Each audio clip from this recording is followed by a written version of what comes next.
mo ní mo ní àwọn ẹ̀rí kan lọ́wọ́ láti fi síta láti fi hàn pé lóòótọ́ ni bàbá Ìjẹ̀ṣà ọmọwọ́ tí ọmẹsẹ̀ tó jẹ́ wípé àkóbá ni wọ́n fi ṣe fún un because I could see many people tí wọ́n ágìw lọ́tún ágìw lósì ọ̀pọ̀lọpọ̀ àwọn èèyàn ń blame Bíọ́lá Adébáyọ̀ wáyé tó ṣe máa gbé bí bàbá Ìjẹ̀ṣà wá àwọn kan ní àfàìmọ̀ kọ́ má jẹ́ Yọ̀mí Fábíyì ló máa rán bàbá Ìjẹ̀ṣà sẹ́wọ̀n padà ilé ìtọ́ yà mí lẹ́nu jù lọ ń bẹ̀ ó ní ti òṣèré orí ìtàgé ní Fẹ́mi Branch tí mo máa ń wò wípé ó wà intelligent mo máa ń wò pọ̀ gbọ́n mo ti wá gbàgbé pé ìbò kọ́ lọ gbọ́n ìyẹn lè gbé ìbò kí làákàyè ẹ̀ ó ti sá kó ti sákì ìyẹn lè gbé ìbò kọ́ mọ́ lọ́pọlọ wẹ́ ó wà nú àwọn ọmọ ìgbàlódé àti ọmọ àtijọ́ àwọn àgbélẹ̀rọ ọmọ wọn mọ lọ́gbọ́n àtinúdá àwọn ọmọ olówó kódà kéèyàn mọ́ lówó lóòótọ́ o ṣùgbọ́n àwọn ọmọ olówó tí wọ́n lọ iléèwé tó túùsì àwọn a máa lọ́pọlọ òwe ń gbà mí ọpọlọ òwe tí wọ́n sì máa ń ní ọpọlọ ìbò fífọ̀ ni wọ́n lè má ní mọ̀ ìjìnlẹ̀ nínú nǹkan tí wọ́n ń ṣe ọ̀pọ̀lọpọ̀ nínú wọn kì í ṣe gbogbo wọn o àwọn kọ̀ọ̀kan nínú wọn máa ń gbọ́n nú wọn máa ń gbọ́n lẹ́yìn ṣùgbọ́n ọ̀pọ̀lọpọ̀ nínú wọn ni kì í gbọ́n nú tí ì gbọ́n lẹ́yìn ńlá fi pé ọmọ àfìsẹ́wò ní dàgbà ọmọ ojú ọjọ́ ò tó gègé. So having said that ìkànnà mo tó ń wò yìí Princess Comedian in tears cause of what Abiola actress Biola Adébáyọ̀ did àbọ́lọ́nfẹ́ kọ́ princess yọ ní Biola Adébáyọ̀ ṣe princess yọ ọmọ jẹ́kún lọ́ntì ẹ̀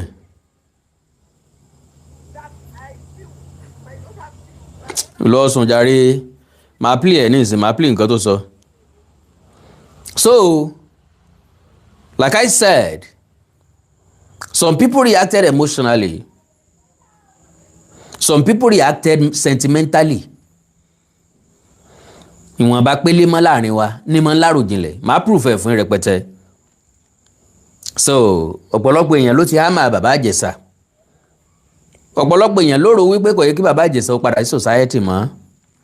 A ti sọ ọ̀pọ̀lọpọ̀ lánàá ẹ̀rí mo fẹ́ mú jáde lónìí. So ká tó wá mú ẹ̀rí jáde ó láwọn nǹkan kan tí màá jẹ́ kí ti yín ó gbọ́ tẹ́wọ̀n pé bí tí ọ̀gbọ́yìn kàn inú kì í bà á jẹ́. So mo kí gbogbo wa pé ẹ kú dédé àkókò yìí níbikíbi tẹ́ ẹ ti láǹfààní láti máa wò mí láti máa gbọ́ mi ibi àtìbànújẹ́ ò ní délé yín bí wọ́n bá ń pín mẹ́ta òní ní ẹ̀ ní ṣọ̀fọ̀ ọmọ ẹ̀ ní ṣọ̀fọ̀ aya ẹ̀ ní ṣọ̀fọ̀ ọkọ. mo kí ń káàbọ̀ sí ètò tó máa lágbára mo wá ń bẹ̀ yín pé bẹ́ẹ̀ ṣe ń wọlé òun kẹ́ ẹ máa bá òun pín prógráàmù yìí ṣẹ̀bẹ́ mo lè bẹ̀ yín torí pé mi kọ́ mo ra dátà fún yín ṣùgbọ́n àjọ máa sọ̀rọ̀ lónìí àjọ fìwẹ̀dá hàn lónìí báyé bá ń yẹ ni ò ká máa ṣọ́ra káképo olúwa ò kó máa ṣọ́ wa kó gbà wá lọ́wọ́ ọmọ aráyé káráyé má kọjú ibi sí wa ò àtòrè láyé ara mi ò àtòrè láyé o. So bẹ́ẹ̀ ṣe wọlé yẹn ẹ bá ń pín program yẹn. Now ọ̀rọ̀ princess tí mo rí nísìnyí ẹ jẹ́ n sáré play orí lẹ́yìn o.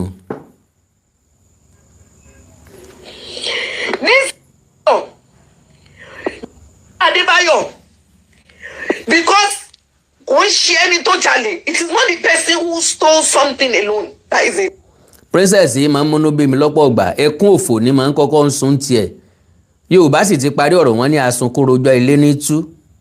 Princess yìí ó fẹ́ràn ẹkún ní fi bà gbogbo nǹkan jẹ́, ẹkún ló fi kó bá bàbá Ìjẹ̀ṣà, ẹkún ló fi fa bàbá Ìjẹ̀ṣà mọ́ra, ẹkún ní fi ṣe gbogbo nǹkan tiẹ̀.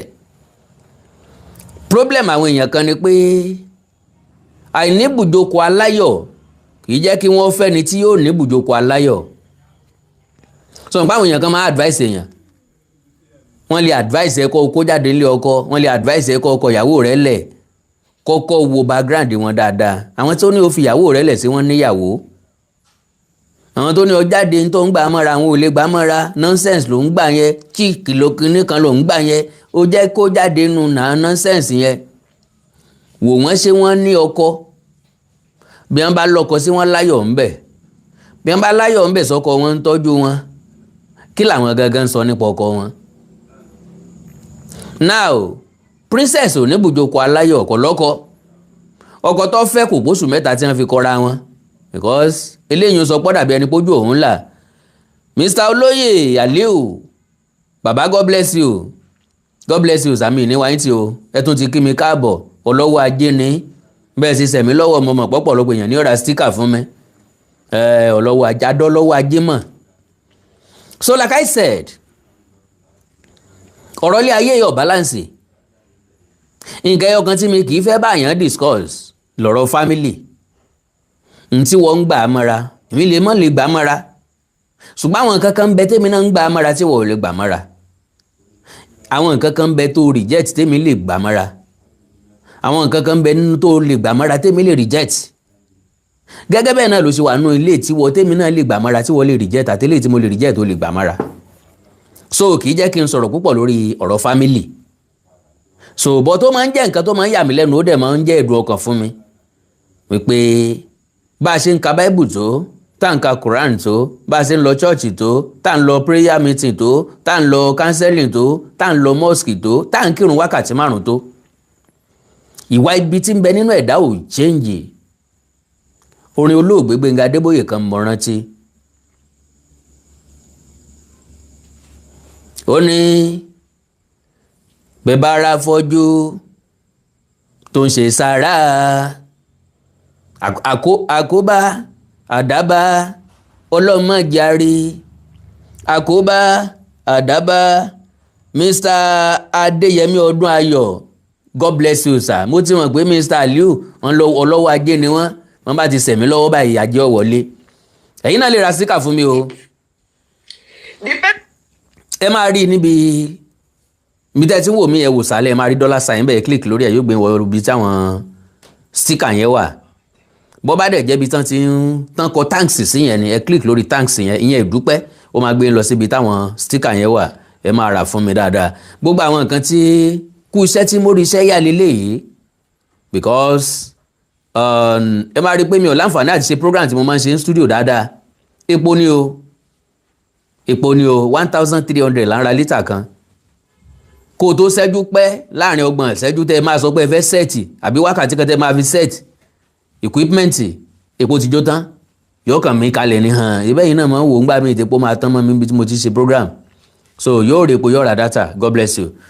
so like I said, orin Gbénga Adébóyè ọ̀hún mọ̀ bóyá ẹ bá pàdé, àkóbá àdábá ọlọ́mọjàre, àkóbá àdábá ọlọ́mọjàre, bẹ́bára fọ́jú tó ń ṣe sàrà, bẹ́bára fọ́jú tó ń ṣe sàrà, bó bá ti ṣàdúrà débi àkóbá àdábá, ẹ tọ́wọ́ bàpò ẹ dàbọ̀ ẹ ṣe sàrà, àbọ̀ rẹ̀ wò ní wọ́n gbára lé, njó mọ̀ bọ́n fẹ́ràn ẹ, ẹbí wo ni wọ́n gbára lé, njó mọ̀ bọ́n ṣe tìyẹ, olùfẹ́ wo ni wọ́n gbára lé, njó mọ̀ èrò tó wọn, njó mọ̀ àtòkọ rẹ, kó wọ́n kàṣọ ni wọ́n gbára lé, njó mọ̀ èrò tí wọ́n ń gbà sí ọ, bóyá wọ́n fẹ́ kó bá ọ oúnjẹ ló mọ̀ o, àkóbá àdábá ọlọ́mọjàre, àkóbá àdábá ọlọ́mọjàre,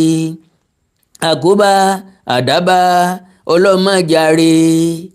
nínú ilé ló wà o tó jókòó jẹ́jẹ́, mo fẹ́ mú nǹkan jáde níbi orin yẹn o. nínú ilé ló wà o tó jókòó jẹ́jẹ́, wọ́n ṣàdédé kan lẹ́kùn o, you are under arrest o, wọ́n ṣàdédé kan lẹ́kùn o, you are under arrest o. ó sọ sí bí oúnjẹ sílẹ̀ ó wá bẹ̀rẹ̀ sí ní tẹ́wọ́ onífọwọ́ treason wọ́n ní where you reach station o àkóbá àdàbà ọlọ́mọdéárì ó wà nù ilé ẹ̀ jẹ́jẹ́ ògbúrò lẹ̀kùn kókókó àwọn ọlọ́pàá wá wọlé oníkẹ́ mo ṣe wọ́n nígbà tó bá dé station màmá and you don't know anything wọ́n ròpọ̀ ẹni wọ́n ti rojọ́ mọ́ ọ lẹ́sẹ̀ wọ́n dẹ̀ tún máa dúró takò ọ́ lójú ọlọ́pàá nílé iṣẹ́ ọlọ́pàá ń bẹ̀ tó ní evidence kankan tó fi jàjàbọ́ oríṣiríṣi àwọn èèyàn náà gbẹ̀mí èèyàn sí ilé wọn sáyìíká ilé wọn tọ́jà wọn náà ń jẹ́jọ́ ẹ̀ lọ́wọ́ wọn ò dẹ̀ mọ́wọ́ mẹsẹ̀ ọ̀pọ̀lọpọ̀ èèyàn wọ́n pààyàn sí lọ́rùn ọ̀pọ̀lọpọ̀ èèyàn wọ́n ti wàhálà sí ọ̀pọ̀lọpọ̀ èèyàn wọ́n ta ọjà olè fún tí ọ̀dẹ̀ mọ̀ ọ̀pọ̀lọpọ̀ èèyàn bẹ́ẹ̀ ló kó sí akóló àwọn èèyàn kan látàrí àkóbá àkóbá àdàbà ọlọ́mọdéárì jẹ́jẹ́ ló wà nílé ọtí ó jókòó ẹ̀ tàwọn mẹ́rin jẹ́jẹ́ ló wà nílé ọtí ó jókòó ẹ̀ tàwọn mẹ́rin id card ibi tó ti ń ṣiṣẹ́ ó tún wá ipò kò sí lọ́rẹ́ ó ti ń wù ẹ́ ò dẹ̀rọ tí ó wà ń fọkàn ró lé ayé níbi tébù tó jókòó sí èèyàn lè mí sí èèyàn lè wo pé kóun tó lọlé kóun fi gò kan tilẹ̀ kóun kan rẹ̀ ń gbẹ kóun lọ sùn lẹ́yìn wàhálà ọmọ tó ṣiṣẹ́ déédéé ó yẹ kó lásìkò ìgbádùn ìgbà tí ó fi jáyé so jẹ́jẹ́ ló wà ní ilé ọtí ó jókòó tìyẹ jẹ́jẹ́ ni níbi tébù tó jókòó sí ẹ̀yìn márùn-ún mọ́ ló jẹ́ o àwọn mẹ́rin ò mọ̀ wọ́n rí ó jókòó tìrẹ jẹ́jẹ́ rin àwọn mẹ́rin tó jókòó tì níbi tébù tó jókòó sí àwọn ọlọ́pàá mà ló wọlé wọ́n lé everybody yẹ ká wọlé rí we are out in ọ̀nà teacup níbi tébù tó jókòó sí ẹ̀yìn márùn-ún mà ló jẹ́ o àwọn mẹ́rin ò mọ̀ wọ́n rí ó jókòó tìyẹ jẹ́jẹ́ ni àwọn mẹ́rin tó jókòó tì wọ́n wá pò wọn ò wọ́n bàbọn àwọn mẹ́rin tó jókòó tì o wọ́n wá pò wọn ò wọ́n bọ̀bẹ ọ̀kan nu wọn lọ́kàtì fo ó kọjú sí ẹ̀ ọ̀rẹ́ jà lọ ta ló máa gbà ẹ́ kalẹ̀ àdàbàdè o ló jẹ́ ń pé àkóbá àdàbà ọlọ́mọdéárì ó wà nílé ọtí oníkó mògò kan ìwọ náà wá sọ pé kó jókòó táwọn èèyàn bó ṣe máa ń ṣẹlẹ̀ nìyẹn you can sit alone nígbà tí ṣe wọ nìkan wọn kága márùn fún àbága mẹ́rin tán gbé yí tábìlì po wọn àdẹ sọ fún ọ pé dandan kó o méèyàn márùn wá ìwọ jókòó tiẹ̀ àwọn ẹlòmíín máa dé wá jókòó àwọn mẹ́rin wá jókòó tì ọ́ ọlọ́pàá dẹ̀ ti ń sọ wọn ọlọ́pàá wá débẹ̀ ó ní ẹ káwọ́ lérí gbogbo yín you are under arrest àwọn tó wá jókòó tì wá náwó sí ọ pé ọ̀rẹ́ ọ̀ka ti fóònù yẹn o kò sí excuse kankan já máa lọ bóòlù sì fẹ́ jàjàbọ́ you are on the same table àwọn ọlọ́pàá ọmọ bóyá nìkan ní mutí àbí èèyàn méjì ní mutí who knows bóyá set up ni bóyá wọ gangan wọn fẹ́ kó bá bóyá o gbàgbéga lẹ́nu iṣẹ́ bóyá o fẹ́ gbàgbéga lẹ́nu iṣẹ́ bóyá orí ṣe jàwọn ẹgbẹ́ ẹ lọ bóyá sálárì ẹ ju tàwọn ẹgbẹ́ ẹ lọ bóyá ìbọn àtọ̀bẹ tán rí lọ́wọ́ àwọn tí wọ́n ń bá yẹn bóyá ṣe náà kẹ́ sí wọn lọ́wọ́ láti wá fi dáràn bọ̀wọ́ lọ́rùn who knows nígbà tán bá jọ kó dé police station tán náà jọ ran ilé wọn ó release àwọn wọ́n fi wọ́n set up ni so àwa tá a ti róríṣiríṣi nǹkan tá a ti gbọ́ oríṣiríṣi ńlá kìí ṣe tètè gba ọ̀rọ̀ gbọ́ ńlá fi máa ń wádìí jinlẹ̀jinlẹ̀ kó tó di pa máa dá sọ̀rọ̀ majority wa lónìí a ti ṣépè fún bàbá Ìjẹ̀ṣà torí ẹkún princess yìí a ti ṣépè fún bàbá Ìjẹ̀ṣà torí ariwo Ìyábọ̀ Òjó kò yẹ kílé ayé ó rí bẹ́ẹ̀ o kò yẹ kílé ayé ó lọ bẹ́ẹ̀ ẹ já gbọ́ ẹkún tí madam wèrè yìí ń sun. Who collected what he stole, who patronized him, is also a thief. So torí pé Bíọ́lá Adébáyọ̀ gbé bàbá Ìjẹ̀ṣà wá ní ìsìn náà ti dolè ó lẹ́ni tó jẹ́po lájà ọ̀jàlè àfẹ́ntọ́ gbà á lẹ̀ àtẹ́ntọ́ jalè àtẹ́ntọ́ tó bá gbà á pamọ́ olè làwọn méjèèjì torí pé wọ́n ti gbé èèyàn wá sórí program ní ìsìn ó ti dáràn so tí n bá invite bàbá Ìjẹ̀ṣà wá ní ìsìn pé mo fẹ́ interview ẹ ní ìsìn olè lèmi náà mo ti dáràn nìyẹn fídíò fáìlì lèmi náà bẹ́ẹ̀ ṣe pé does that make any sense nbo là ń bálẹ̀ ayé lọ kí ni ṣe wúmà yìí gangan kí ló fẹ́ gangan kí ló fẹ́ gbà lọ́wọ́ bàbá Ìjẹ̀ṣà kí bàbá Ìjẹ̀ṣà rà lọ́wọ́ ẹ̀ gangan kí bàbá Ìjẹ̀ṣà tà fún ọ kò sáfẹ́ kó rọ́ọ̀sì sọ́gbà ẹ̀wọ̀n ọ̀fẹ́ kan pa kan dájọ́ ẹ̀wọ̀n gbére fún kan dájọ́ ọkú fún kẹ́ ẹ mọ́ fojú rinra mọ́ kọ́ mọ́ padà wá mọ́ kọ́ mọ́ gbégbé ayé ẹ̀ mọ́ so lórí burúkú ní ṣe fẹ́ ṣòfò tọmọtọmọ nígbà tó tiẹ̀ bímọ gan ọmọ ìwò láfi ṣépè fún ọ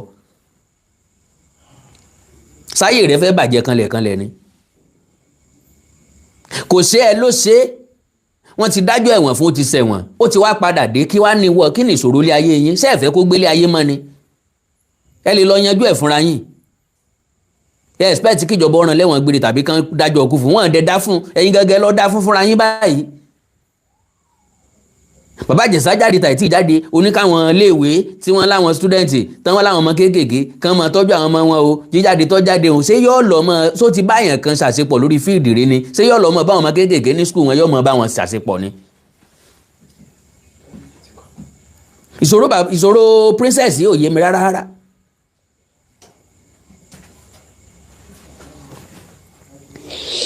This pain wo. that I feel, that my daughter feels, that the other victims feel right now. ẹranko ni ọ pain wo ló feel pain wo ni daughter feel is she your daughter ọmọ àbúrò ẹni lóòótọ́ ọmọ àbúrò ẹni ni ọmọ ẹ̀gbọ́n ẹni ni under your nose náà ti jábàálẹ̀ ọmọ yìí nínú ilé ẹ̀ gangan èèyàn méjì ní bá sùn bẹ́ẹ̀ ọ̀gbẹ́ni Adékọ́lá kan ń bá sùn òun ló bá sùn láti táwọn ọlọ́pàá rí àtọ̀ rẹ̀ nígbà tí wọ́n ṣe tẹ́sì fún ó tún lẹ́nìkan ń jókèlè ìyẹn gateman òun náà ń bá sùn bàbá Ìjẹ̀ṣà ò bá sùn tó bá tásìkò máa play ọ̀rọ̀ commissioner of police fídíò tẹ́ tọ́jú tẹ́ fi pamọ́ ọwọ́ wa ti tẹ̀ ẹ́ a lè sọ̀rọ̀ dáadáa a lè yánu sọ̀rọ̀ dáadáa wípé ìkà ni princess kì í dẹ̀ ṣàbíamọ ẹranko èèyàn ni ká sọ pé lóòótọ́ ni bàbá Ìjẹ̀ṣà ń ṣẹ̀ṣẹ̀ yẹn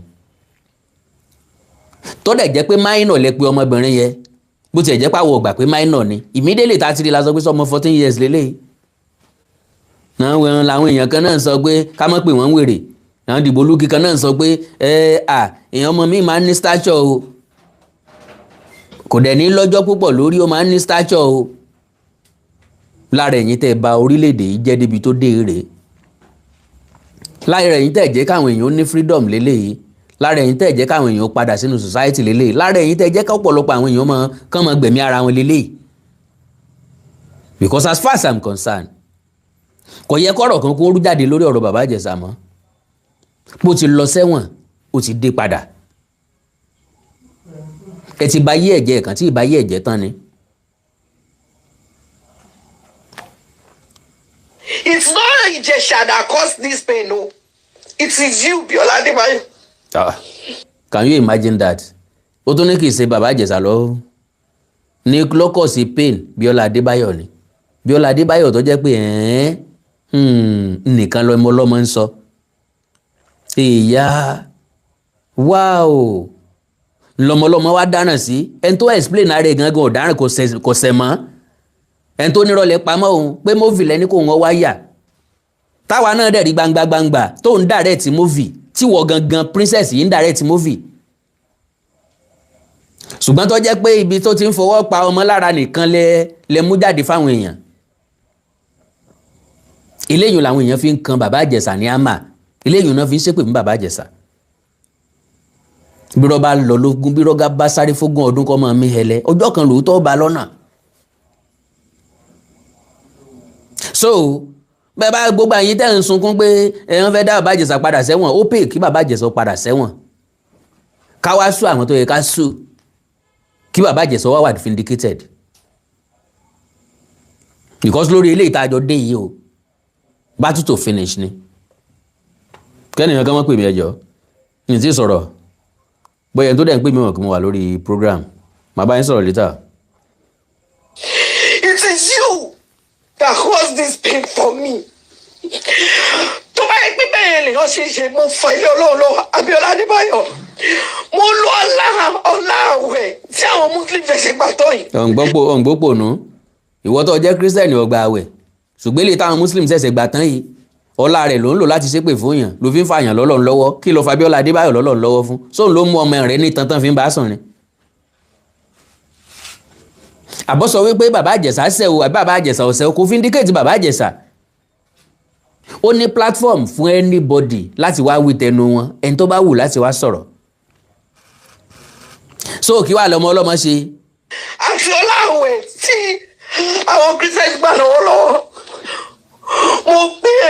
mo pe ẹlẹ́dàá mi mo pe ẹlẹ́dàá ọmọ mi. ẹlẹ́dàá ẹ ò ní túmọ̀ náà o ẹlẹ́dàá tó ti waste dànù ẹlẹ́dàá tí ò ní nǹkan kan ẹlẹ́dàá tí ò gbé wọ́ gangan iṣẹ́ ẹlẹ́dàá rẹ kò gbéṣẹ́ rẹ lẹ́yìn ilé ayé rẹ ẹlẹ́dàá rẹ ò gbé lẹ́yìn ìgbéyàwó ẹlẹ́dàá rẹ ò gbé ọ lẹ́yìn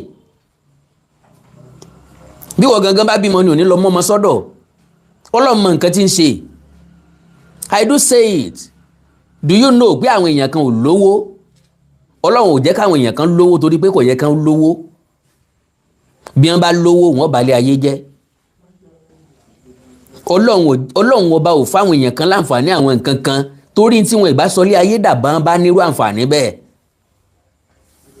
lómi bá nígbéyàwó aláyọ̀ àwọn tí wọ́n kù díẹ̀ káàtó ní ọmọ yẹ̀yẹ́ ní ọmọ fi ṣẹlẹ́yà ní ọmọ pé orí kò ṣe ìkọ̀ọ̀kọ̀ mọ́ ṣe lẹ́yìn gbogbo ayé ní dáláì mọ́ ṣe lójú wọn.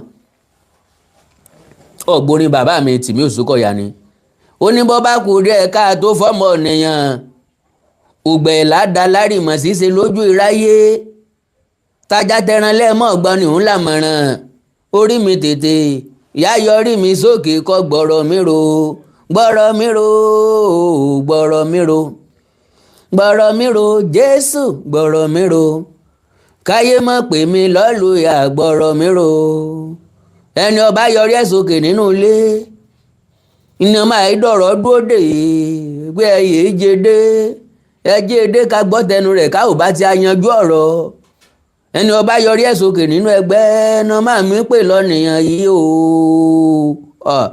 gbọ́rọ̀ mi ro gbọ́rọ̀ mi ro gbọ́rọ̀ mi ro dádì gbọ́rọ̀ mi ro káyé mọ̀ pé mi lọ́lùyà gbọ́rọ̀ mi ro. tí Ìjẹ̀ṣà tó ti abuse Bíọ́lá ní agbára ọlọ́run àdá ilé ẹjọ́ tó tó ọlọ́run tó ní ìdájọ́ lọ́wọ́ ó máa dá yín ní ẹjọ́ tó tọ́ èpè nìyí.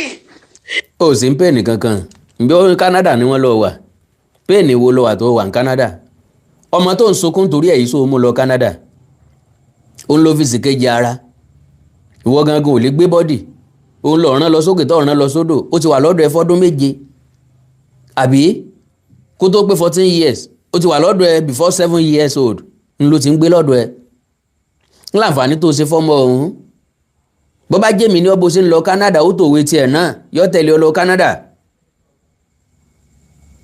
sọ tẹ̀lé ọ sóò mọ́ lọ kí wàá lẹkún òfò tó ń sun ẹ dá padà fún yẹ̀ náà ni ẹ fi pàǹtà jí ẹ sọ pọ̀nbẹ́nu ńgbẹ̀ ti yọ tinú ẹyin jẹ́ ẹjà àgbàdo ara ẹ̀ tán ẹ sọ sùkú àgbàdo nù ọmọ kékeré wọn fún ọ ó kù lọ́dọ̀ rẹ wọ́n fún ọ lábàálẹ́ǹdì ó kù lọ́dọ̀ rẹ kò lábàálẹ́ǹdì mọ́ àwọn tí wọ́n ń bẹ́ńlẹ̀ rẹ wọ́n sọ di kẹ̀kẹ́ wọ́n ń gùn bó ṣe wù wọ́n ọdẹ mọ̀ nípa rẹ̀ ó rìpọ́ọ̀tù wọn fọlọ́pàá ò gbégbèsè kankan bẹ̀ ẹ wá sẹ́ẹ̀tì bàbá Ìjẹ̀ṣà up bàbá Ìjẹ̀ṣà tí ò dó tí ò fà tí ò tọ́ bọ̀ ẹni ń bọ ọmọ wà lọ́dún 7 wọ́n fi kọ́kọ́rọ́ já kínní díẹ̀ ń bọ̀ wá pọ̀ ọmọ ọdún 14 ẹ̀ wá ní wọ́n minor ni wọ́n ń fọwọ́ jẹ́lá àwọn ọlọ́pàá wá ṣèwádìí wọn ní ìwádìí táwọn ṣe ó ní ilé broken kínní pé ó ẹ̀sẹ̀ jábálé ìyẹn ṣẹ̀ṣẹ̀ ń san padà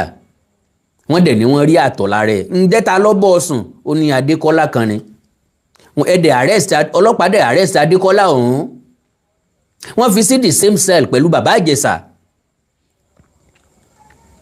wọ́n jọ fẹ́ charge wọn sí kóòtù ni Adékọ́lá òun lòun sọnù ọgbà ẹ̀wọ̀n ń bẹ̀ ń pé bọ́n bá charge wọn sí kóòtù yàwá máa gáàsì o torí pé òun ò bá minor dàpọ̀ òun ò bá minor lò pọ̀ adult ló ń bá lò pọ̀ pé ọmọ tí wọ́n ń sọ̀rọ̀ rẹ̀ yìí ṣé minor máa ní Instagram page òun máa ń sẹ̀ǹdì owó sákàǹtì ẹ̀ ṣé minor àmọ́ lákàǹtì pé ọmọ yẹn ní UBA account tó máa ń sẹ̀ǹdì owó sóhun máa tó ń ṣe ni pé gbogbo yẹn ló máa tú ńlá wọn kíní burúkú yìí ẹlẹ́nu yẹ́gbẹ́yẹ̀gbẹ́ yìí tí ń sunkún ìyàlẹ́nu yìí ni wọn ò fẹ́ kó tú jáde náà fi sáré jáde àtàkì yìí náà fi sáré dé rìlíìsì bọ́ yẹn náà fi sáré rìlíìsì ẹ̀ wọ́n ti mọ̀ pé yóò táṣírí látọdún tí wọ́n ti wá sọ pé wọ́n ń ṣẹjọ́ wọ́n béèrè ọjọ́ orí yìí birth certificate ẹ̀dà wọn ò rí mọ́lẹ̀ ńbo lẹ́ bí sí wọn ò sọ nǹkan kan ọmọ tí gbogbo àjọ ń wò ń kí sọmọ ọdún 14 lóòótọ́ ọmọjọ́ ọmọ ọdún 14 ọjọ́ ọmọ ọdún 14 kò sọ pé kéèyàn assault ẹ̀ sexually torí kálukú ló ní freedom ẹ̀ ọ̀pọ̀lọpọ̀ àwọn ọmọ tí wọ́n fipá bá lò pọ̀ wọn kì í sábà wà òkè mọ́ majority wọn ò kì í fẹ́ rọ́kùnrin mọ́ oríṣiríṣi wọn la come across oríṣiríṣi wọn la ti bá sọ̀rọ̀ rí so majority àwọn ìyá òfò rẹ̀rẹ̀ yìí tí wọ́n láwọn ń ṣe human right náà ṣe human right kankan o human right tó bá ti wà sentimental tó bá ti wà bias eléyìí ò ṣe human right mọ́ eléyìí ò ṣe pé èèyàn ń jà fẹ́tọ̀ ọmọnìyàn mọ́ no audio kẹ̀.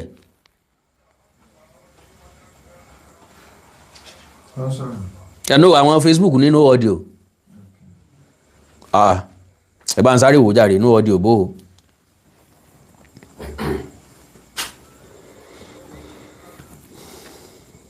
no audio báwo.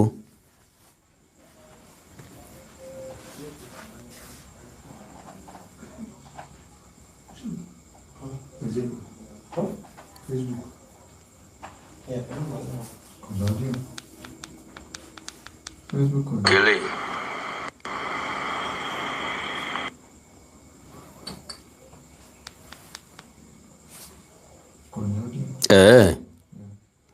Kí ló dé?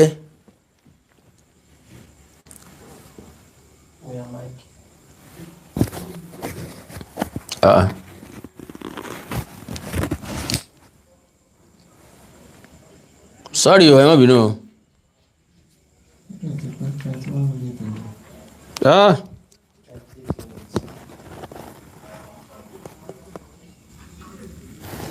Báyìí kọ́. Hello.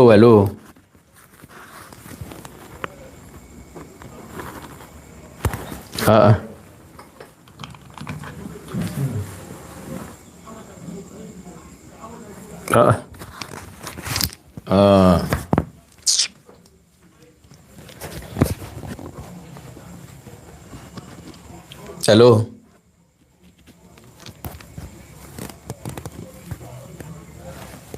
Okay now.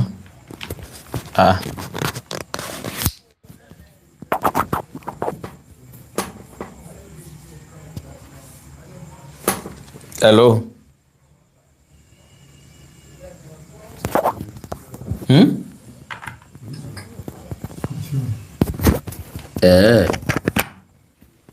Ẹ̀yin tí YouTube sẹ́yìn ń gbọ́ mi.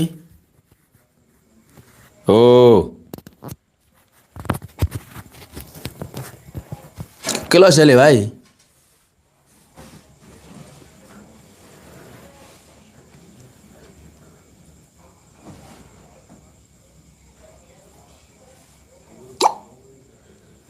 Hello. Ẹ bá ń gbọ́ bá. Hello.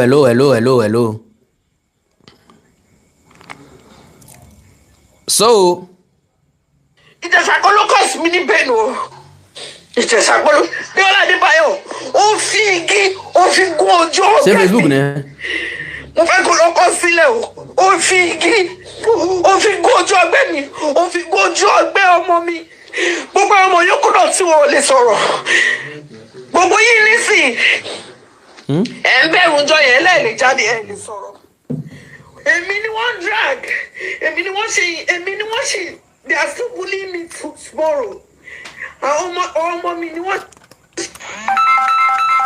Ó dẹ̀ fi igi ojú ọgbẹ́ mi. Báyìí kọ́. Fi ọlá àwẹ̀ tá a wà nínú ẹ̀yìn. Mo fi fa ilé kọ́tọ́ lọ́wọ́ bí Ọlá Adébáyọ̀. O ti wá bẹ̀yìn àbí? Tó bá pè. Ta nìyẹn? Okay.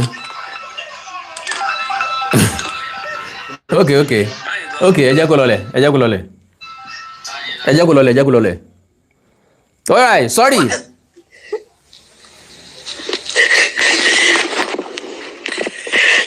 dédé wòye ẹ̀yin olólù.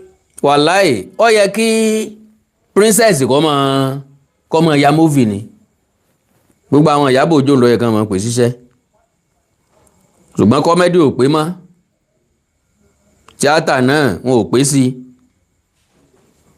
ẹ wá ní kọ́ mọ́ kanra bí ajé ilé ikú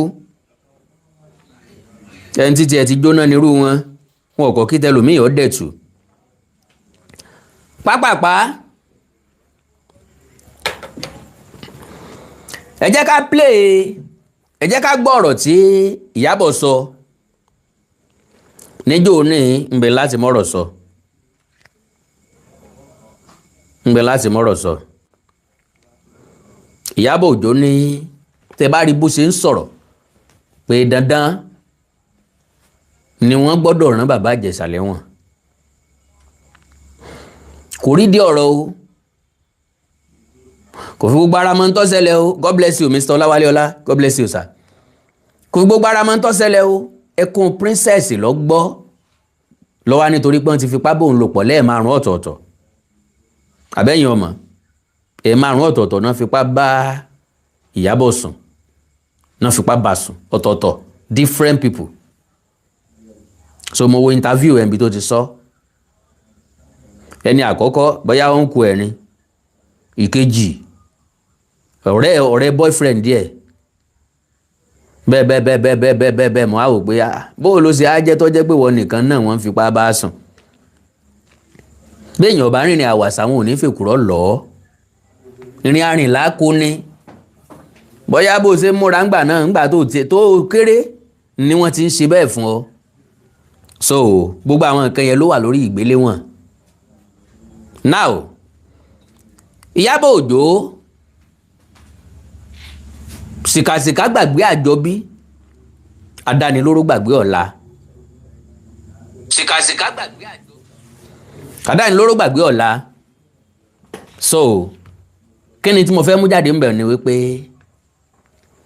kọ́líìgì ẹni bàbá Ìjẹ̀ṣà lóòótọ́ sọ fáwọn tó ń sọ̀rọ̀ mẹ́yẹn kan límìt ẹ̀ so kọ́líìgì ẹni bàbá Ìjẹ̀ṣà bí Yorùbá máa ń sọ wípé èèyàn máa lẹ́ni tí máa ń dàbò bòyàn wọn á lọ sínú líládìí ẹ̀ẹ́dẹ̀tù ọdẹnu o bó bá ṣe bí àparò ní yọ̀ọ̀bà yín oko lọ o n tí wọ́n gbìyànjú àti sọ́ńbẹ̀ ni wípé ó ṣẹ̀ síbi tọ́sẹ̀ sí ni o ó ṣe ilé ni ó bọ́ sí ilé ni ó jẹ́ tí mo mọ̀ ni ó jára ilé mi ni o ó jẹ́ èèyàn tó súnmọ́ mi ni o tó bá jẹ́ èèyàn tí ò súnmọ́ mi tàbí tí mi mọ̀ wáyé tàbí tí mi lè trust ńlọ bá ṣerú nǹkan tó ṣẹlẹ̀ yìí ń bá mọ nǹkan tí ń bá bà fà Ìyábọ̀ Òjó ọ̀wọ̀ ẹ̀yìn wò rárá bàbá Ìjẹ̀ṣà ń ó sì máa sọ̀rọ̀ ní tiẹ̀ yóò gbé ṣé Ìyábọ̀ Òjó product mi ni product ẹ lọ́ta kù ọ́ yìí ọ̀rẹ́ ń bẹ́nu ọ̀tá ń bẹ́nu ọ̀rẹ́ ni adánilóró ń bẹ́nu àwọn èèyàn gidi so Ìyábọ̀ Òjó ń fọ́kà níjọ́ náà lọ́hùn ẹ̀já gbọ̀n tó wí.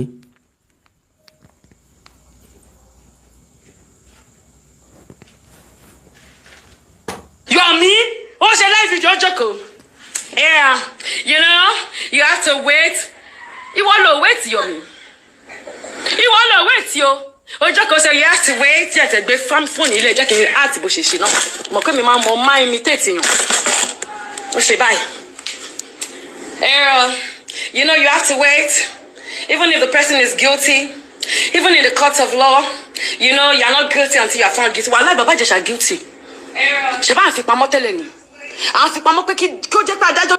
Àwọn ọ̀jọ̀gbọ́n dẹ̀ máa ń sọ wípé no suspect is guilty until a court of law proving so. Ẹ̀yin grammarí àṣemọ́gba ó dìgbà tí ilé ẹjọ́ bá sọ wípé ẹni yìí ó jẹ̀bi ẹ̀sùn tá a fi kàn ó until then afurasí ọ̀daràn sí ni. Gbogbo ìgbà tó ń sọ̀rọ̀ yìí ilé ẹjọ́ ò tí ì dájọ́ o. Ìyábọ̀ Òjó ò sí ń bẹ̀ o kò mọ̀gbà tẹ́ ẹ dógún kò mọ̀gbà tẹ́ ẹ dọ́gbọ̀n o bẹ́ẹ̀ bá béèrè lọ́wọ́ ẹni sì yọ sọ pé tara abiyamọ ni o kò sí ń bẹ̀ o kò ró ọlá kò ró ẹ̀yìn kò ró pé tó bá jẹ́ pé wọ́n ròpù bàbá Ìjẹ̀ṣà ni kò ró pé tó bá jẹ́ pé òun náà ni tàbí ọmọ tàbí fámìlì òun tàbí ẹ̀gbọ́n tàbí àbúrò òun báwo ló ń ṣe máa fail ibi tá a ti ń wò tá a ti ń sọ fún nìyí pé kẹ́ ẹ máa fi etí méjì gbọ́rọ̀ ẹ má fi etí kan gbọ́rọ̀ ẹ máa gbìyànjú láti gbọ́ dàkejì ẹjọ́. ó máa dájọ́ fún bàbá Ìjẹ̀ṣà guilty tí bàbá Ìjẹ̀ṣà bá jáde máa dá padà sẹ́wọ̀n yẹn ó guilty fún kan tí mo rò ó guilty bàjẹ́ kò. bàbá Ìjẹ̀ṣà guilty tí bàbá Ìjẹ̀ṣà bá jáde máa dá padà sẹ́wọ̀n yẹn bàbá Ìjẹ̀ṣà guilty sí nǹkan tí mo wò ó guilty bàjẹ́ sí nǹkan tó wò kì í ṣe nǹkan tó rí kì í ṣe nǹkan tó wà ńbẹ̀ kì í ṣe nǹkan tó sojú ẹ̀ ṣùgbọ́n sí nǹkan tó wò torí n tó wò ní táyé fẹ́ ní táwọn tó gbé síta fẹ́ káyé orí kì í ṣe ń tó ṣẹlẹ̀ gangan àwọn ògbé ń tó ṣẹlẹ̀ gangan jáde kó lè wà on record torí òní kọ́ torí ọ̀la ni lóòótọ́ ẹ̀ ti bó kọ bàbá Ìjẹ̀ṣà jẹ́ gbogbo bí ó bàjẹ́ dé kọ́ ló máa dáa dé ọ̀pọ̀lọpọ̀ àwọn èèyàn ní ó láronú pé wàdà majority àwọn èèyàn ó sì tó máa kàn ní àmà náà ni pàpà síbẹ̀síbẹ̀ náà a nítorí akọ́bẹ̀jẹ́ ká fókòkò ọbẹ̀ sọnù a nítorí pé ẹ̀yin kan ọ̀gbá tiwa ẹ̀yin kan ọ̀gbá ti bàbá Ìjẹ̀ṣà tàbí ẹ̀yin kan di létí ẹ̀yin kan fọ́ ní fún nínú ẹ̀yin kan ti kó fún ẹ̀yin kan lọ kò sí ọpọlọ lórí ẹ̀yin kan láròjinlẹ̀ mọ́ bá ń ṣe ronú padà yàtọ̀ ságùntàn gọ́ọ̀lù tẹ̀lé gọ́ọ̀lù a nítorí tí ká má sòótọ́ ọ̀rọ̀ a nítorí tí ká má establish nítorí ká establish torí òní kọ́ torí ọ̀la ni posterity will judge all of us. So ẹ wo bó ṣe ń fọ́ká tí bàbá Ìjẹ̀ṣà bá jáde máa ń ràn padà sẹ́wọ̀n so ni adájọ́ ni àbó níjọba wọ́n dẹ̀ ṣe bẹ́ẹ̀ lóòótọ́ torí pé obìnrin ni wọ́n ẹni tí ó bẹ̀rù obìnrin ń tọ̀ ti tán láyé ńgbà tó ṣì wà ń tọ̀ ti kú ńgbà tó ṣì wà òkú láàrin alààyè ni they can do and undo bí wọn bówó ọba ṣe lò wọ́n ní tí wọ́n lè lò to their advantage. ẹ tó máa bá mi sọ tó bá jáde máa dá padà síbẹ̀ gbogbo láti mi máa ná sí wàhálà ì máa tálé mi torí ẹ̀. ẹ gbọ́ tó bá jáde máa dá padà síbẹ̀ gbogbo láti mi ni máa ná sí wàhálà ì máa tálé mi nítorí ẹ̀.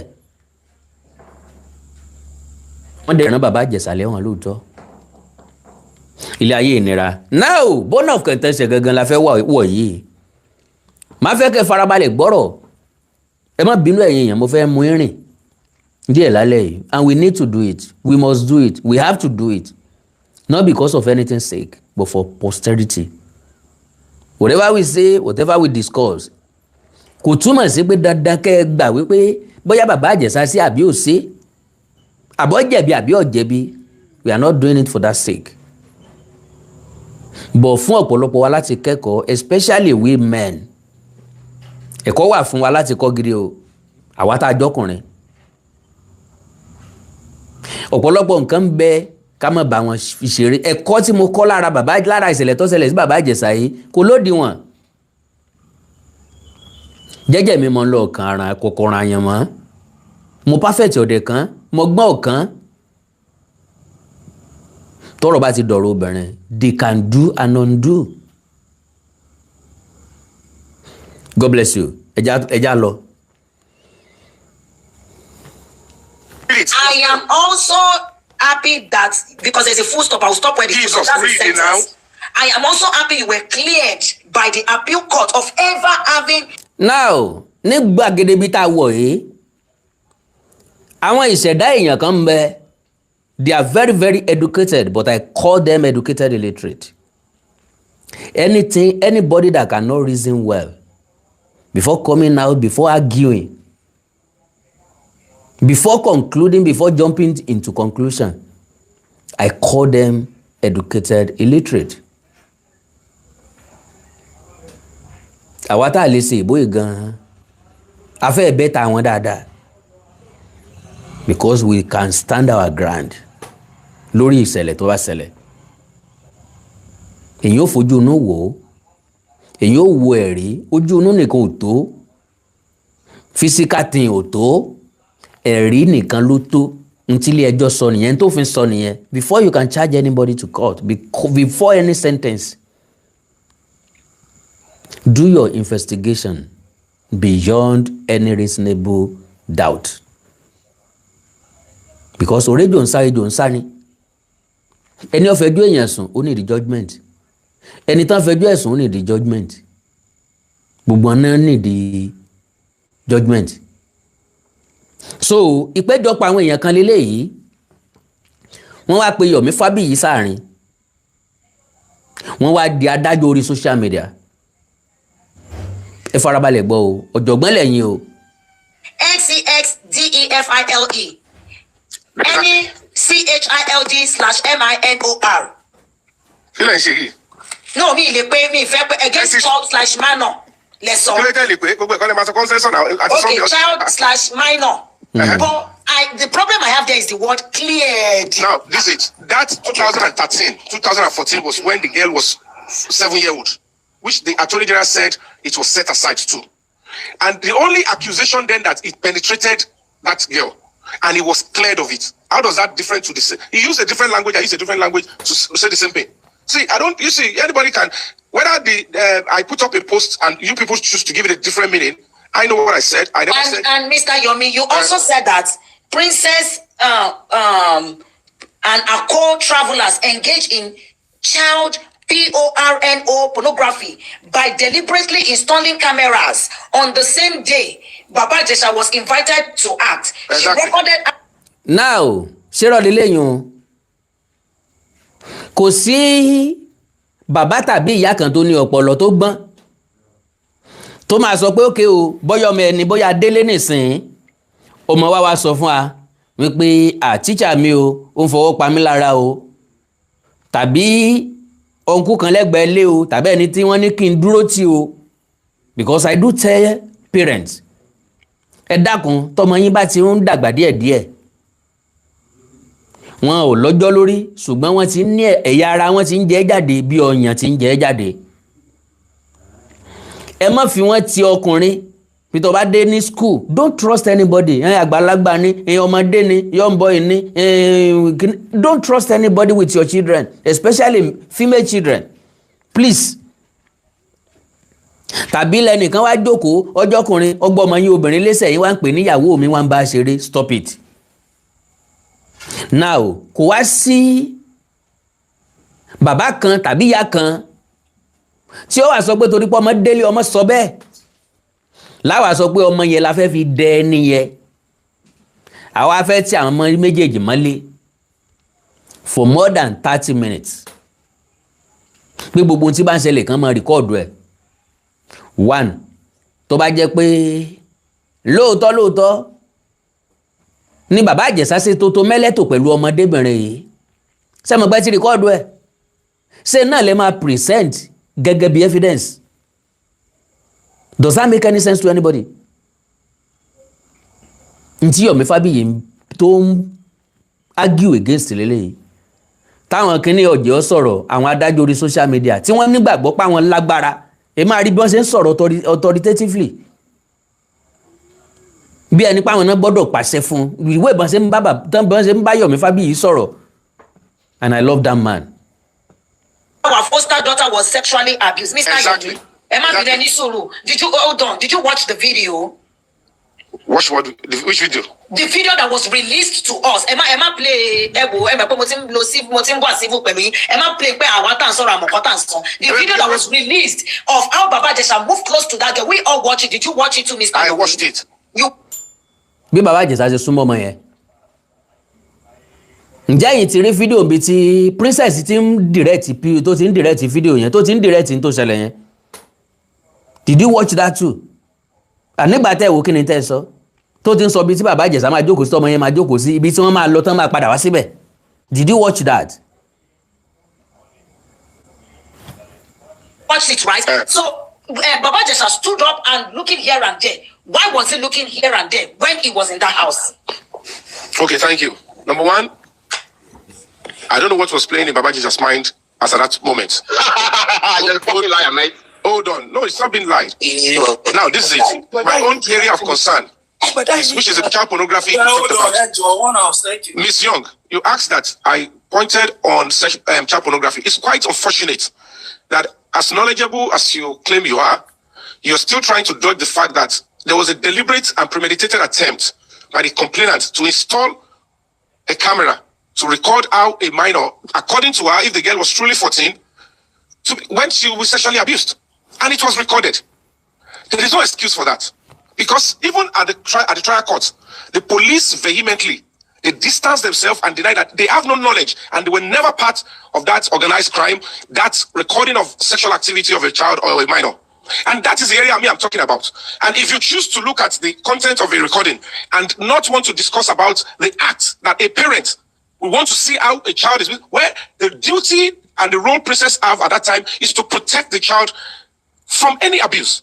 She placed her in that house. She puts the camera. She wants to see what she wants to record. And these are the things and the vices that you want us to be quiet about and only speak about the end product. Don't belong to that school of thought.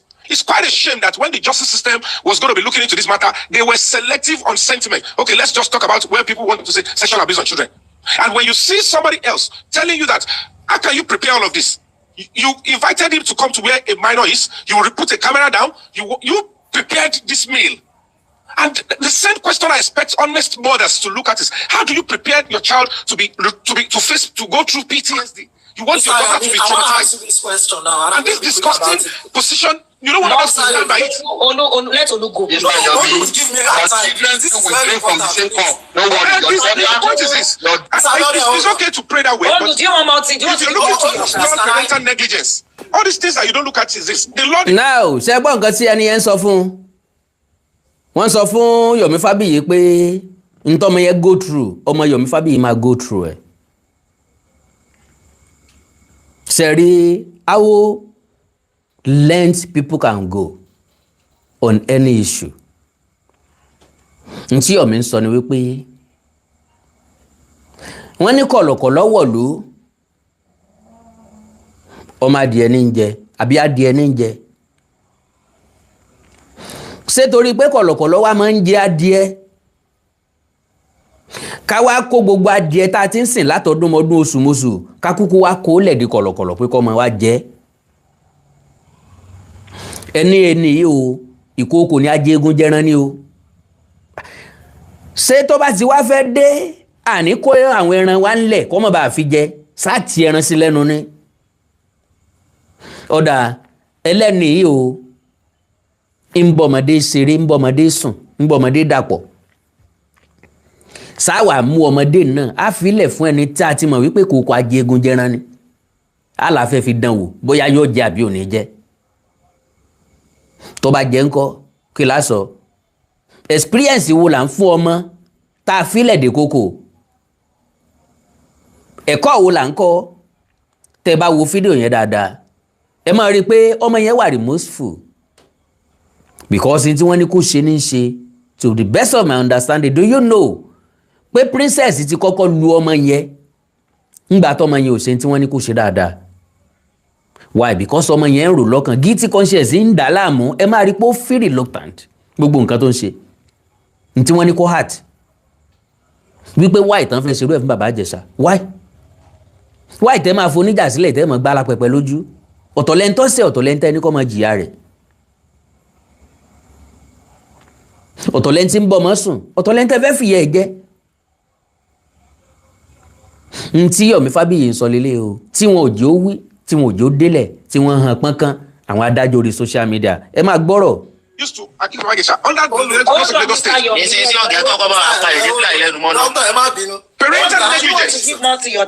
Parental negligence is a criminal offence under the laws. We will write to the Home Office. We don't want. Please, let's not do this.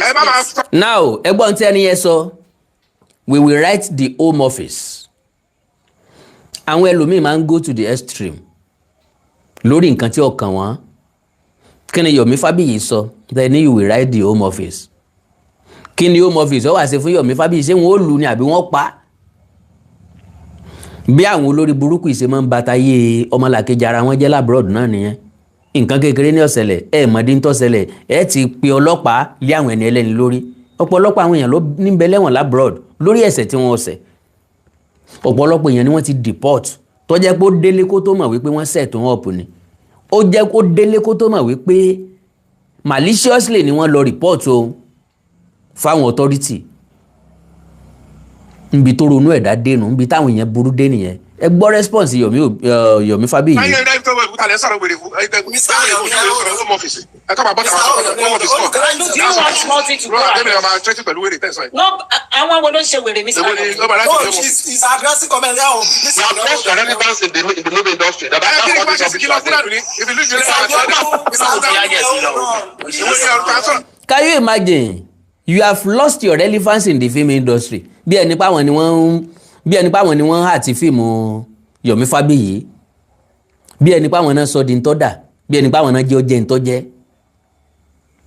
Ẹnìkan ṣoṣo ní sọ̀rọ̀ yẹ o. How much more ká ní majority èèyàn ní sọ bẹ́ẹ̀? Ta wá ni ó dé èèyàn mọ́ nílé ayé? Igi ilé ọ̀dà ẹ̀yọ́ ná, tọ̀hún ọ̀dà ẹ̀yọ́ ná, eléyìí ń ṣe ìfín ẹ̀yọ́ ná. Èwo nínú ẹ̀ ló máa mú nǹkan tá ń ṣe jìnnà? Look at how people act. You have lost your relevance. Ẹnìkan individual ni ẹ òun nìkan ni o. Ó ń gbẹnu majority èèyàn sọ̀rọ̀. Ṣẹ́gun.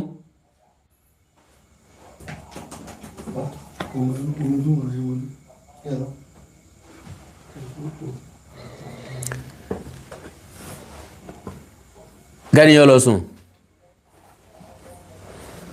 So, like I said, wọ́n máa ń sọ̀rọ̀ àwọn dígbàkejì Olódùmarè. Do you want multi to go? Do you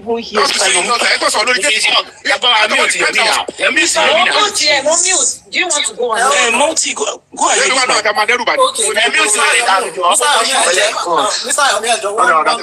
Ẹ gbọ́ idiot kan tó sọ̀rọ̀ lábẹ́lẹ̀.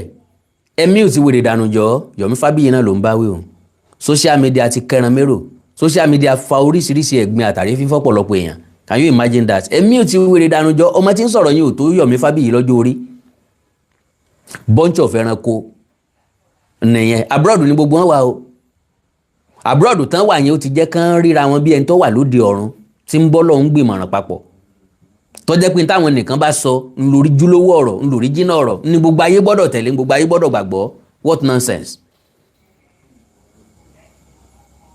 Kí ló dé tá lè argue positively? Kí ló dé tá lè deliberately peacefully? Kí ló dé tá lè deliberate peacefully? Kí ló dé tá lè discuss ọ̀rọ̀ peacefully? Why insulting others? Why cursing others? Why abusing others? Why? Kí la ṣe fúnra wa kí la rà lọ́wọ́ ara wa? Ìṣẹ̀lẹ̀ṣẹ̀lẹ̀ analyze kálukú wa máa analyze ọ̀rọ̀. Analysis wọ̀ ọ̀dẹ̀ lè bára mu torí wọn ò bí wá nu ilé kan náà lọ́gbọ̀n kan náà lórí làákàyè wa òṣìṣẹ́ bákan náà ọpọlọ wa òópùn bákan náà. Ẹ má jà máa sọ̀rọ̀ àwa dígbàkejì Olódùmarè mẹ́rin. Ẹ ń gbọ́ idiot yẹn oníradàáda làwọn fámìlì Yomi ń ṣe. Ìwọ gangan tó ń sọ̀rọ̀ gangan láti mọ̀ pé rádáadáa làwọn fámìlì ẹ̀ ń ṣe torí rádáadáa táwọn ẹbí ẹ̀ ń ṣe lọ́jẹ́ kí ìwọ náà máa ṣe rádáadáa. Yomi Fabiyi ń sọ view ẹ̀ ni ìwọ náà sọ tọdọ ẹ. Ẹjọ́, we are not going to fight and curse ourselves, please. Isidope is not there, and she would not like it. Can you mute Mr. Yomi? I'm muted him. I'm muting him. You can see I'm muting his own. Why would they mute you? Everybody else mute when you want to speak, Mr. Yomi. Have some decorum. So have some decorum. Maybe go my mute. Muting is not a big deal. Muting and water for here. Multi, go ahead. Okay. Mr. Yomi, because of what you just analyzed, my question is, the other time I said a bait is different from being groomed, right? And I want us to focus on looking for loopholes in a situation, right? Someone has been accused and evidence has been asked.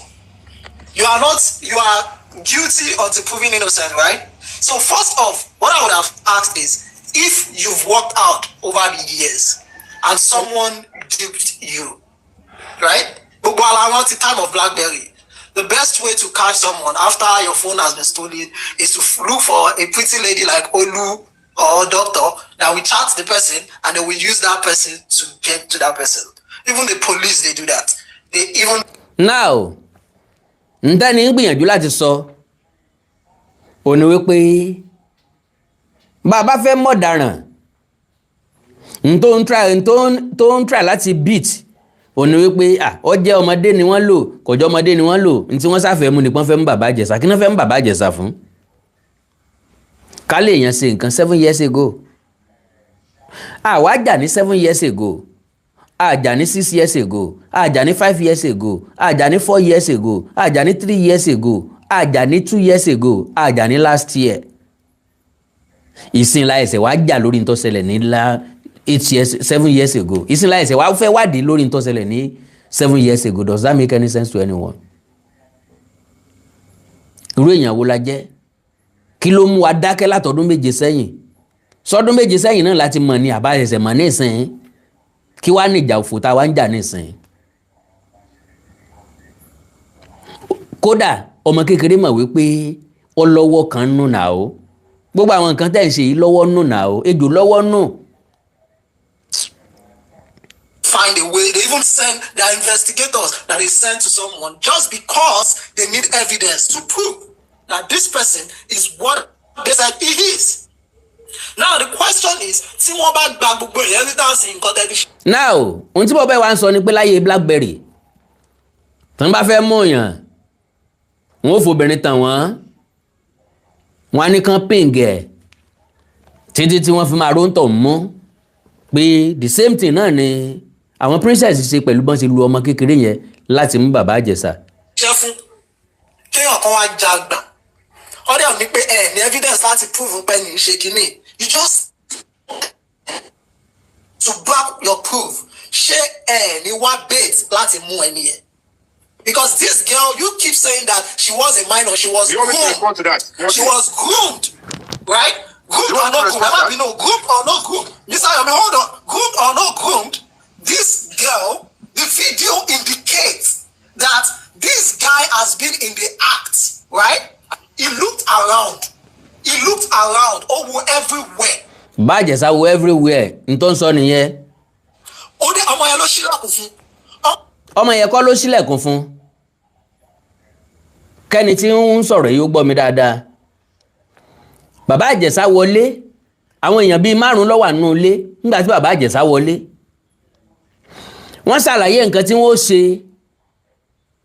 àwọn èèyàn tó kù jáde ó kù princess nìkan princess fẹ́ jáde ó padà síbẹ̀ ó wá ń fọwọ́ júwe fún wọn níbi tán ti máa jókòó bọ́n ṣe máa wọlé bọ́n ṣe máa jáde padà kó tó di pó jáde ọmọ yẹn lọ tilẹ̀kùn padà ni ọmọ yẹn ò ṣe dáadáa ni princess ń sọ princess ti kọ́kọ́ nà án. bàbá Ìjẹ̀ṣà ló ń béèrè lọ́wọ́ ẹ̀ ń pé kí ló dé tó na ọmọ ọlọ́mọ ó sọ pé òun ti ń kọ́ ní kinní tó fẹ́ ṣe yìí láti bí odidi ọ̀sẹ̀ kan bí ọjọ́ 5 lòun ti ń kọ́ ní tó fẹ́ ṣe yìí pé yẹ kó lè hà tiẹ̀ dáadáa. nìyẹn wá sọ wípé lílù kọ́ ni wọ́n fi máa ń persuade ọmọ láti act something heart tẹ́lẹ̀ ni ó ní no ẹ fẹ́ kó heart ẹ tún wá lù ú so lè mẹ́gbàá dání kó sọ pé kí bóore pọ̀ wá jẹ̀kọ́ ni o mẹ́gbàá dání òun pàjá bóore pọ̀ wá gbà yá gbà wá gbà ní ajá oúnjẹ lóòótọ́ ajá wa rẹ̀ gbà ṣé yóò wà súnmọ́ ọ yóò tàdí ni yóò máa jùrù níbi tó ti ń tàdí. so gbogbo bá àsọ dẹrí amẹsẹ kọ lọ gbogbo akọ́lagọ̀ gbogbo akọ́la yàkà gbogbo akọ́la ya abiagba yàtọ̀ sábíàmọ́. ntí wọ́n rí ni pé bàbá Ìjẹ̀ṣà wọ̀ tún wò sí àwọn tó jáde kúrò nínú ilé ṣe wọ́n rí wọn.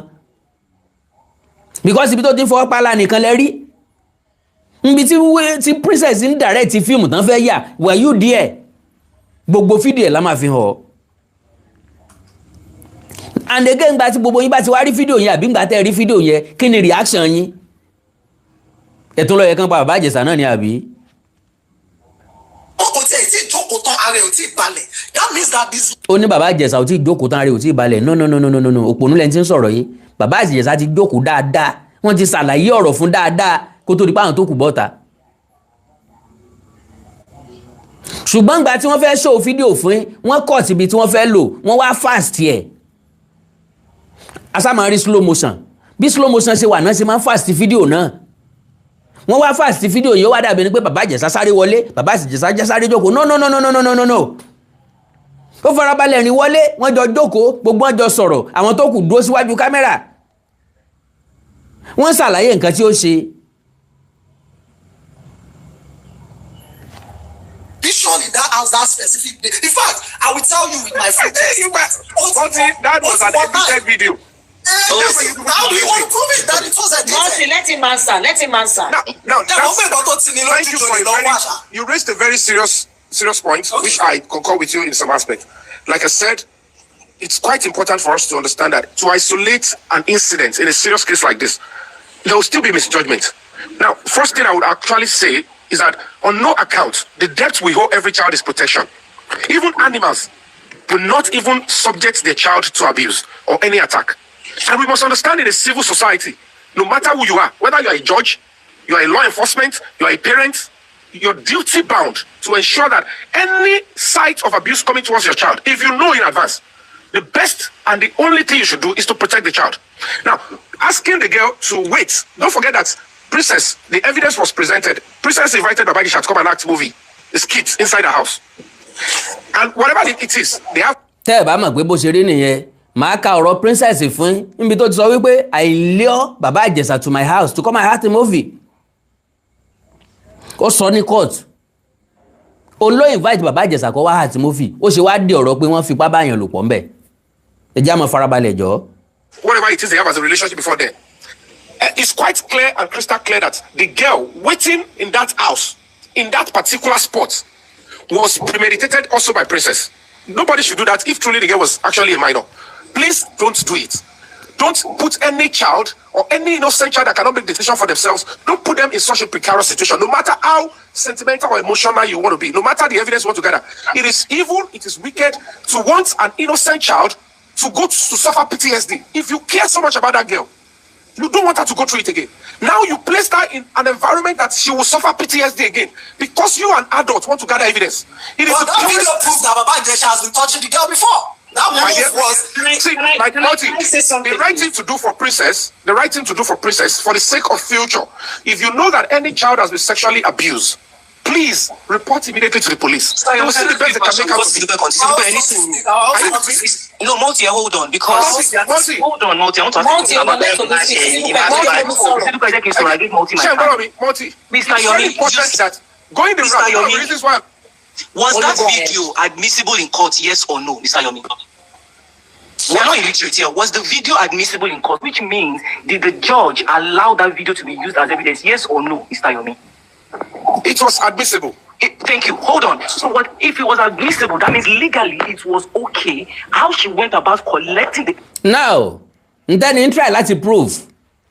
Ó ní wípé fídíò tá ń sọ̀rọ̀ nípa rẹ̀ yìí, ṣé wọ́n gbà ní court àbí wọ́n gbà ní court? Yomi Fabiyi ni wọ́n gbà ní court. Ó ní tán bá gbà ní court ó túmọ̀ sí pé ó wà legally approved. Ń pé ilé ẹjọ́ gbà wípé ó tó fún ẹ̀rí, tàbó yẹ fún ẹ̀rí, tàbó tọ́ fún ẹ̀rí. Now let us tell you. Ńgbà tí wọ́n béèrè lọ́wọ́ àwọn Princess àbí tán béèrè lọ́wọ́ àwọn ọlọ́pàá ń pé ṣé gbogbo footage yẹn nìyẹn, ṣé gbogbo recording yẹn náà ni gbogbo tán play yẹn tí ò jù ṣẹ́jú kan lọ tàbí tí ò tó ṣẹ́jú kan. Àwọn ọlọ́pàá jẹ́ kó yé wa wípé nẹ́tíwọ̀kì ọ̀dá, ṣé nẹ́tíwọ̀kì wá dá láíláí, kí ló dé tí wọn ò béèrè fún the whole n tó ṣẹlẹ̀ pápátá. So now in the course nbi tí Princess ti ń pe editor wọn wípé fídíò tó send yẹn àwọn ní ìdìbò míì nìyẹn ti ṣe mistake send ibi tá a ní lọ́wọ́ yìí tí ẹ̀rí gangan wà wípé Princess ń direct movie. Baba Ijesha ṣàtẹnumọ́ pé fíìmù wọn ní kò ń wáyà, fíìmù wọn ní kò ń wáyà, fíìmù wọn ní kò ń wáyà, majority wọ gbàgbọ́. Ó wá jáde ó ń sọ̀rọ̀, majority yín sọ pé kó panu mọ́, pé kò yẹ kó sọ̀rọ̀, ó yẹ kó dákẹ́ ni, kò sí yẹ kó sọ̀rọ̀ bó bá jẹ́ yín náà ńkọ́, ṣé ẹ dákẹ́ irú ẹ̀. Ẹ já sáré gbọ́rọ̀ ìtàn pápápá. Evidence, Mr. Yomi, was okay. We are not literate. Emma, you are a lawyer. If I'm saying something wrong, please correct me. If the way, when you bring evidence to court, right, the judge looks at how you get it. They don't take every evidence, Mr. Yomi. They strike some out. And I'm very sure that is correct. That is correct. The defense would have tried to strike out that evidence. They would have come up with different reasons, explanations why it should not be admissible in court. If the judge, hold on, Mr. Yomi, please. We have let you speak all night. Can I quickly respond to that? Then you go on. I am not dealing with your sentence. You asked me a question. Let me quickly respond. I am not done. She's not done, Mr. Yomi, please. Let's quiet. Olu, go ahead, please. I want to believe, I wasn't in court that day, but I want to believe that both parties, both the prosecution and the defense, will bring evidences, will try to strike each one out. No, judge, we can't use this. Yes, judge, we can use this. Now, I'm not going to go by emotions of, oh, she put her in a precarious situation, Mr. Yomi. That is by the way. What we are dealing with is fact. Jesus, that's by the way. Yes, it's by the way. Yes, Mr. Yomi, because the judge allowed now. To use a child, a minor. The judge allowed Auntie, allow us to talk, please. please, can we allow our host to talk? Madam Sisi, I have to go now. I need to pray. So, if by the way you start using children, Hold on. Host, go ahead. Host, I have one question. I don't know. I wasn't here before. I didn't hear anything. But I just want to go by one thing that is just said. That the mother of the child puts that child in at risk with the way he collected the evidence. So I am not here to argue that. But I just have one question for Mr. Yomi. If that bait, like you said, they put that child at risk to get that bait and everything. If that thing was set up, and at the end of the day, when they eventually went to check that video, or the what is it called, that was put there, the video, and when they get there, all he was doing is just sitting down, waiting for Princess to come back, or maybe just have a chat. Now, Mr. Adebayo Steve, there is no need for all this program. He is and was a convicted man already, so let it rest. Get out, Joe. Hello, Abisun. He admitted to the crime. The judge convicted him based on evidence. Ẹ lọ sùn jọ, ẹ kó sí lọ, ẹ kó rí burúkú lọ. Ṣé fẹ́ dààmú ni? Sẹ́yìn lẹ fẹ́ kọ́ mi ní tí mo fẹ́ ṣe ni àbẹ́yìn lẹ fẹ́ kọ́lé ayé ní tá fẹ́ ṣe. Èèyàn gbọ́dọ̀ proof ra rẹ̀ mọ́. Ṣé wọ́n rán níṣẹ́ ni? Ara ẹ̀yin tẹ́ balẹ̀ ayé jẹ́nu, kásámọ̀ gba gbogbo ẹ̀. This program is not necessary. Wá sọ fún mi pé kò necessary. Yọ̀dẹ̀ jágbàlagbà bá olè níyàwó lé olè lọ́mọ lé olè níyàwó lè lọ́kọ ńlé báyẹn. And normal adults to minor conversation with that child. Hello, báwo ni ṣe wà okay? Jọ, can you get me a bottle of water in the kitchen? Kọ́mọ yẹn dédé, kó gbómi yẹn fún kó mu, kó dẹ̀ jókòó síbi tó wà. Jọ, ṣe remote television. Gbogbo àwọn eléyìí insinuate nǹkan tí ọ̀bọ ti jẹ́ ọ̀sẹ̀lẹ̀ because wọn wo fídíò wọn wo the whole video. A ní case láti prove and we have to prove it. N tó bá mú tán fi sáàfù tán fi rán bàbá Ìjẹ̀ṣà lẹ́wọ̀n kò sí ní tó ní kí wọ́n mọ̀ràn princess lẹ́wọ̀n. Wọ́n bẹ́ẹ̀ tán TV fún mi kí n máa wò kí princess fi dé kó dẹ̀ jókòó síbẹ̀ kó máa wo TV yẹn kí princess máa dé in another 1 hour kó dẹ̀ jókòó síbi. Nbo ni princess sọ fún yín pé òun lọ tẹ́lẹ̀tẹ́lẹ̀ ṣé princess sọ fún yín pé òun lọ sájò ni àbí ń lọ sọ́jà bó fẹ́ lọ ra nǹkan. Àti kọ́ ẹni tẹ́ fẹ́ ṣe o kẹ́ ẹ ṣe dáadáa o bóyá ojú mi ní tì o ni ò jẹ́ kó lè sọ̀rọ̀ o bóyá ẹrù mi ní bá o ni ò jẹ́ kó lè sọ̀rọ̀ o ẹ jẹ́ ń jáde fún un tó ṣẹlẹ̀ ń bẹ̀ nìyẹn ẹ get out. Is he going to be in the situation that he used to be, Mr. Yomisa? all right, thank you so much, man. The first thing first, when the police was asked, did you extracted the DVR of the CCTV installed? They asked, what is the duration of the CCTV? Police said there was no network. That was why they could not retrieve the CCTV. Meaning that they don't have the video evidence of what happened in that house. Yes, I'm telling you. Gbogbo agbọ́dọ̀ mọ̀ nǹkan tó ṣẹlẹ̀. Mélòó nu yín ló mọ̀ nǹkan tó ṣẹlẹ̀ in court? Agbọ́dọ̀ mọ̀ nǹkan tó ṣẹlẹ̀, agbọ́dọ̀ establish nǹkan tó ṣẹlẹ̀. Tó bá jọmọ sí ńkọ́, tó bá jẹ́ ìgangan ni wọ́n ṣe rú ẹ̀ fún ńkọ́. Ṣé máa sọ pé kò necessary? Ntí ò kan ilé máa rán káàkiri ilẹ̀. Ẹ mọ̀ sí bí ọlọ́gbọ́n ayé, ẹ máa fẹ́ pààyàn lẹ́nu mọ́. Èmi wá jẹ́rú ẹni tẹ́ lè sọrú ẹ̀ fún not necessary. Bọ́jà wọ gan lọ ń gàrí mi kò ní Ọlọ́run fẹ́ kọ́ yín ni.